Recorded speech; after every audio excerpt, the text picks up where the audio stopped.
शाम को आते हुए राशन लेते आना और हाँ, मुन्ना की स्कूल में फ़ीस भरनी है, उसके लिए पैसे देते जाओ।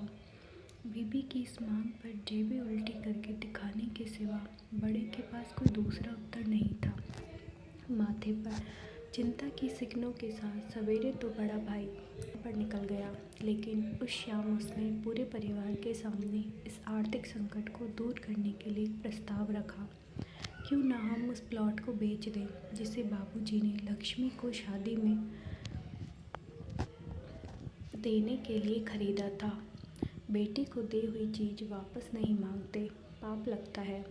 लक्ष्मी का जन्म होते ही घर खुशियों से भर गया था। तभी तुम्हारे बाप ने ये तय कर लिया था कि ये प्लॉट लक्ष्मी का है, जो उसे उसकी शादी में दे दिया जाएगा। माँ ने अपना विरोध जताते हुए कहा, कौन सी बेटी? वो बेटी जो प्रेम विवाह कर घर की इज्जत को खाक में मिला गई और पिताजी की अंतिम यात्रा में भी न शामिल हुई। बड़े ने टॉन्ट मारते हुए कहा, मेरा मुंह मत खुलवा, यहाँ कौन नहीं जानता कि लक्ष्मी को उस दिन गली के नाक से ही लौटा दिया गया था और उससे अपने पिता से आखिरी बार मिलने का हक भी छीन लिया गया था। माँ ने बेटी का पक्ष लेते हुए कहा, माँ के इस बार से दोनों बेटे चुप हो गए। न बड़ा बेटा कुछ बोल पाया, न छोटे बेटे के मुंह से कोई शब्द फूटा। थोड़ी देर की शांति के बाद छोटा भाई बोला, प्लॉट बेच तो देंगे, पर क्या लक्ष्मी कागजात पर दस्तखत करेगी? मुझे नहीं लगता वो हमारा भला सोच सकती है। आखिर है तो औरत जात, पुरुषों की परिस्थिति कैसे समझ पाएगी? काफ़ी वाद विवाद और सोच विचार के बाद सब इस बात पर सहमत हुए और पड़ोस के मोहल्ले की लक्ष्मी की दोस्त को बोलकर लक्ष्मी को घर आने का न्योता दे दिया गया। अगले दिन सुबह से गली के नाके पर खेल रहे बड़े भाई के लड़के की बुआ आ गई की आवाज़ सुन घर वाले चौकन्ने हो गए।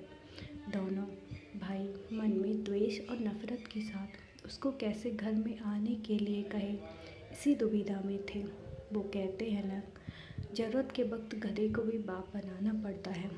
उसी कहावत के हिसाब से दोनों भाई बहनों से बात करने के लिए तैयार हुए।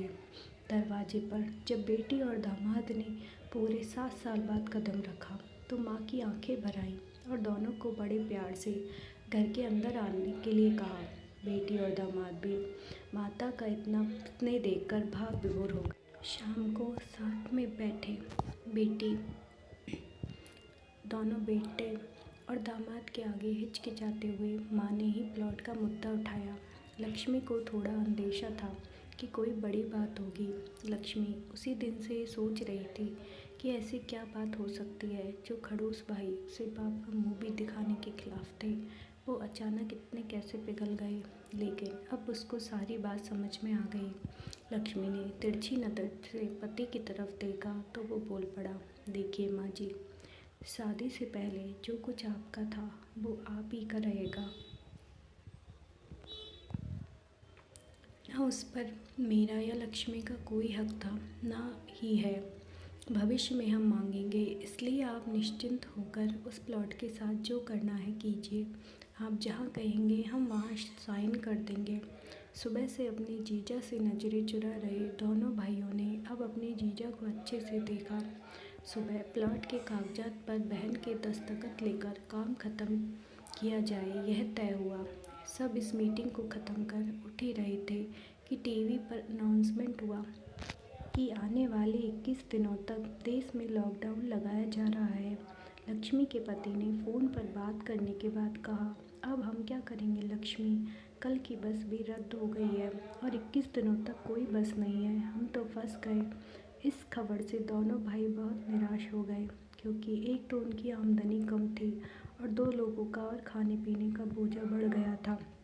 लेकिन माँ अंदर ही अंदर खुश थी, क्योंकि इतने बरसों बाद घर वापस लौटी बेटी इसी बहाने कुछ दिन आराम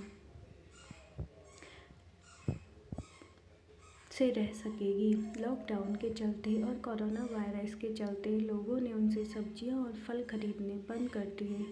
पहले से उनकी आर्थिक स्थिति और ज़्यादा खराब होने लगी और वह मन ही मन लक्ष्मी के कदमों को अशुभ मानने लगे। बहन और जीजा जी से उनकी यह हालत छुपी नहीं थी।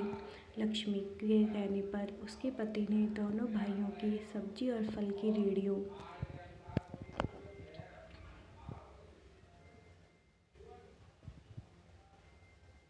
को बाजार जाकर दोनों के लिए कैप, हाथ के दस्ताने और थोक के भाव से सब्जी और फल खरीद लाए।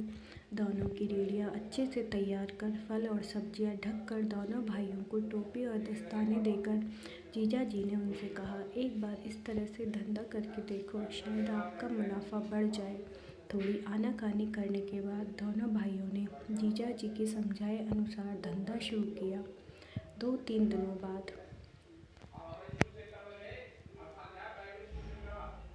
सब्जियां और दस्ताने और सेफ्टी का ध्यान रखने बेचने वालों से ही फल और सब्जियां खरीदने लगे। इस तरह समझदार दामाद की वजह से धीरे धीरे दोनों भाइयों का धंधा अच्छा चलने लगा और उनके घर का गल्ला जो पहले खाली हो रहा था अब धीरे धीरे भरने लगा।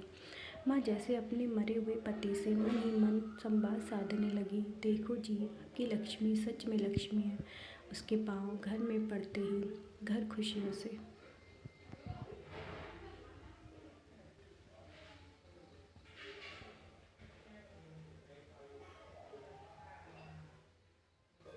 भर रहा है। दोनों भाइयों के आंखों में पहले जो गुस्सा था उसकी जगह अब शर्म ने ले ली थी। वह मन ही मन सोचते थे, क्या गलत किया था बहन ने जो हमने उसके साथ इतना बुरा सलूक किया। शादी ही तो की थी और शादी करने से पहले हमें बताया भी तो था। हम ही थे जो उसे स्वीकार नहीं कर पाए। दोनों भाइयों के मन में द्वेष और नफरत धीरे धीरे क्वारंटाइन हो गए। किस दिन बाद जब दीदी और जियाजी प्लॉट के कागज पर साइन करने जाने लगे